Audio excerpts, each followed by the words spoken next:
यह कुछ 300 साल पहले की बात है। कर्नाटक के सुदूर दक्षिण क्षेत्र में अपनी बूढ़ी माँ के साथ एक योगी रहते थे।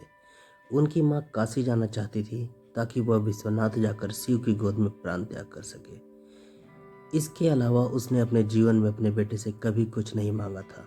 उसने कहा, मुझे काशी ले चलो, मैं बूढ़ी हो रही हूँ, मैं वहीं जाकर मरना चाहती हूँ। योगी ने अपनी बूढ़ी माँ के साथ दक्षिण कर्नाटक के जंगलों से होते हुए काशी के लिए एक लंबी यात्रा शुरू की।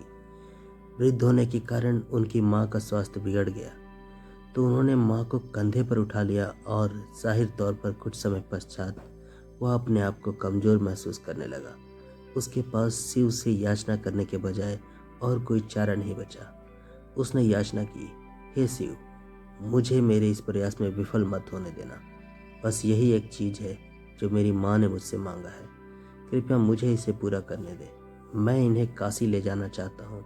हम वहाँ सिर्फ आप ही के लिए आ रहे हैं। कृपया मुझे ताकत दे।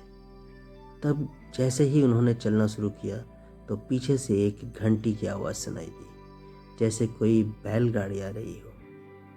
उन्हें धुंध से उबरती हुई बैलगाड़ी दिखाई दी, जिसे एक बैल खींच रहा था, जो थोड़ा अजीब था क्योंकि एक बैल वाली बैलगाड़ी छोटे रास्तों के लिए होती है, लेकिन जब सफ़र लंबा और जंगली इलाके से होते हुए हो तो हमेशा दो बैल ही गाड़ी को खींचते हैं। पर जब आप थके हों तो ऐसी बारीकियों को किससे परवाह होती है।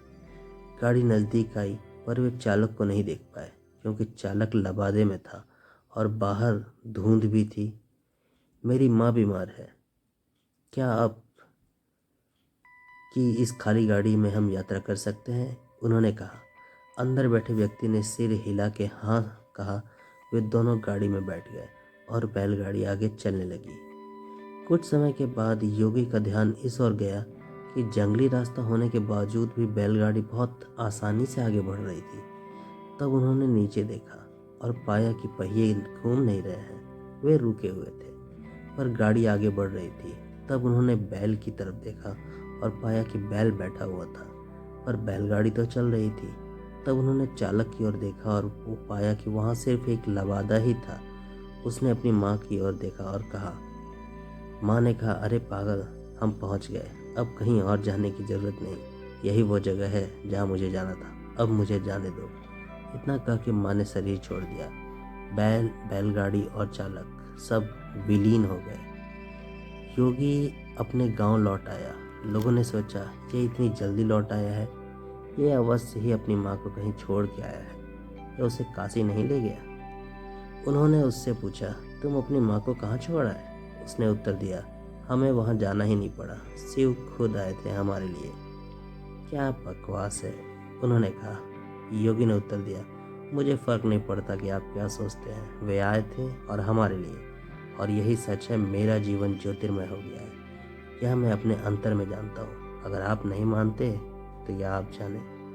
तब उन्होंने पूछा, ठीक है, हमें कुछ ऐसा दिखाओ जिससे कि हम माने कि तुमने सच में शिव को देखा है और वे सच में तुम्हारे लिए आए थे। योगी ने कहा, मैं नहीं जानता, मैंने उन्हें नहीं देखा, मुझे सिर्फ एक लबादा दिखा और वहाँ कोई चेहरा नहीं था, वहाँ कुछ नहीं था, सब कुछ बिल्कुल खाली था।